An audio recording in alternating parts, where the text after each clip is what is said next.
துபகல் கிச்சனுக்கு வணக்கம் ஃப்ரெண்ட்ஸ். இன்னைக்கு நம்ம பார்க்க போகிறது வெஜிடபிள் புலாவ் வந்து எப்படி பண்ணுறது அப்படின்றத பார்க்கலாம். அதை நான் வந்து இப்போ ஃபர்ஸ்ட் இன்னைக்கு எப்படி பண்ணி காமிக்க போகிறேன்னா குக்கரில் தான் பண்ணி காமிக்க போகிறேன். ஸோ அது பண்ணுறதுக்கு என்ன பண்ணியிருக்கோம் அப்படின்னா ஃபர்ஸ்ட் நம்ம வந்து குக்கரில் பண்ணுறதுக்கு ஃபர்ஸ்ட் குக்கரை வந்து அடுப்பில் காய வச்சுருக்கேன். ஸோ அது கூடவே ஒரு 150 ml அளவுக்கு எண்ணெய் வந்து ஊற்றிக்கலாம். சமையல் எண்ணெய் என்ன வேணாலும் ஊற்றிக்கலாம். ஸோ அந்த எண்ணெயோட நான் இப்போ தாளிக்கிறதுக்கு என்னென்ன போட போகிறேன் அப்படின்னா கொஞ்சமாக பெருஞ்சீரகம் போடுவேன். பட் அது கூட கொஞ்சம் நெய்யும் சேர்த்துட்டோன்னா இன்னும் கொஞ்சம் நமக்கு அந்த ஸ்மெல் வந்து சாப்பிட்றதுக்கு நல்லா டேஸ்ட்டாக இருக்கும். ஸோ கொஞ்சமாக நெய் வந்து அது கூட ஆட் பண்ணிக்கலாம். நல்லா உருக்கி வச்சுருக்கேன், நெய் வச்சுருக்கேன். ஸோ அது கூடவே கொஞ்சமாக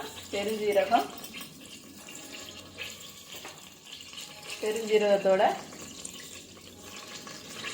கறி மசாலா பட்டை, கறி மசாலா இலை, லவங்கம், கொஞ்சம் கசகசா,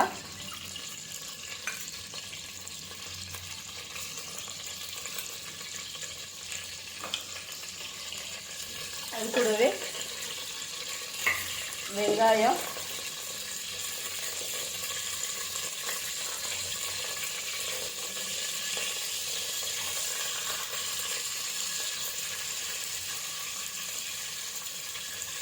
ரெண்டு பச்சை மிளகாய் போட்டு நல்லா வதக்கிக்கலாம்.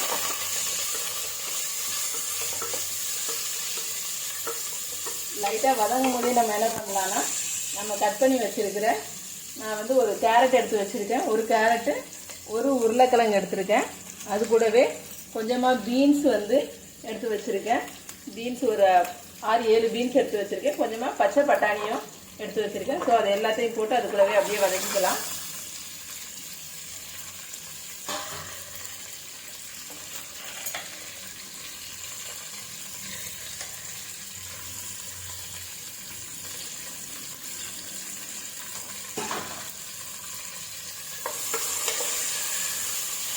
வதக்கும் போது நம்ம என்ன பண்ணலாம்னா கொஞ்சமாக இஞ்சி பூண்டு பேஸ்ட்டையும் அது கூடவே போட்டு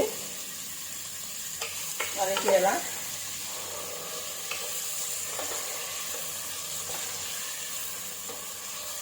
தேவையான அளவுக்கு இஞ்சி பூண்டு பேஸ்ட்டு போட்டு வதக்கிடுங்க.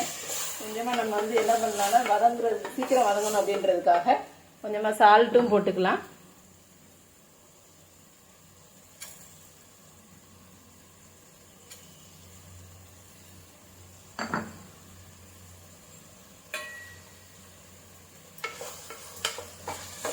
போட்டு அப்படியே ஒரு 5 மினிட்ஸ்க்கு வந்து நல்லா வதக்கலாம். ஸோ இப்போ இதெல்லாம் ஓரளவு நல்லா வெந்து வந்துருச்சு. இப்போ நம்ம என்ன பண்ணி வச்சுருக்கலாம்னா வாஷ் பண்ணி வச்சுருக்கிற பாஸ்மதி அரிசி. ஸோ அந்த வாஷ் பண்ணி ஒரு 1 hour வந்து ஊற வச்சுருக்கேன். அந்த பாஸ்மதி அரிசியையும் அது கூடவே அதில் உள்ள தண்ணி வந்து ஒரு கப்புக்கு 2.5 கப்புன்ற அளவுக்கு ஊற்றி வச்சுருக்கேன். ஏன்னா அந்த காயும் வேகணுன்றனால காய் இல்லைன்னா நம்ம 2 கப்பு ஊற்றினா போதும். இந்த காய்க்கும் சேர்த்து ஒரு 1/2 கப் தண்ணி ஊற்றி வச்சுருக்கேன். ஸோ அதை போட்டு குக்கரில் ஒரு 2 விசில் வர்ற வரைக்கும் அதையும் போட்டு வேக வைக்கலாம்.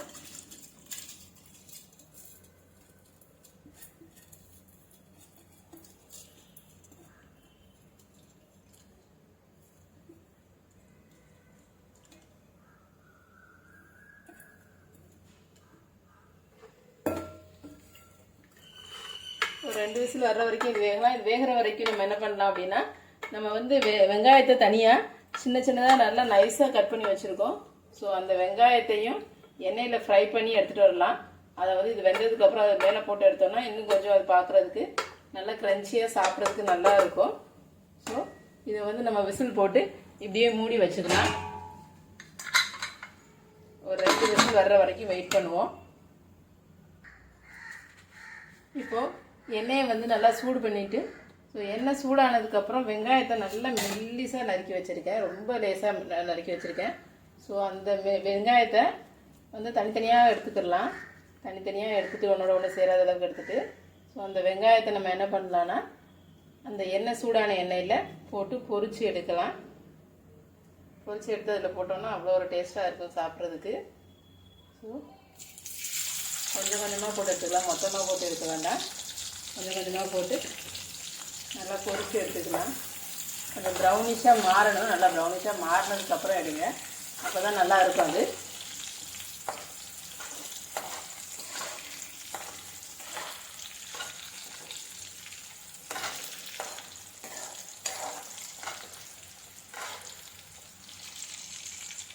ஸோ இந்த ஸ்டேஜுக்கு வந்த உடனே நம்ம இந்த ஆனியனை வந்து எடுத்துடலாம்.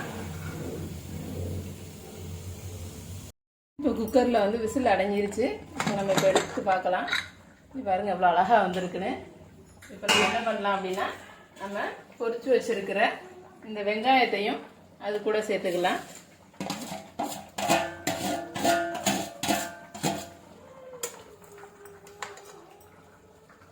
வெங்காயம் வந்து எடுத்து பார்த்தீங்கன்னா உங்களுக்கே தெரியும், நல்லா உடையும் உங்களுக்கு, அந்த மாதிரி இருக்கும். ஸோ அந்த மாதிரி இருக்கும்போது அது சாப்பிட்றதுக்கு ரொம்ப நல்லாயிருக்கும். ஸோ அது கூட போட்டு அப்படியே ஒன்றா கிளறிட்டு இதை வச்சு சர்வ் பண்ணோன்னா அவ்வளோ சூப்பராக இருக்கும் வெஜிடபிள் புலாவ்.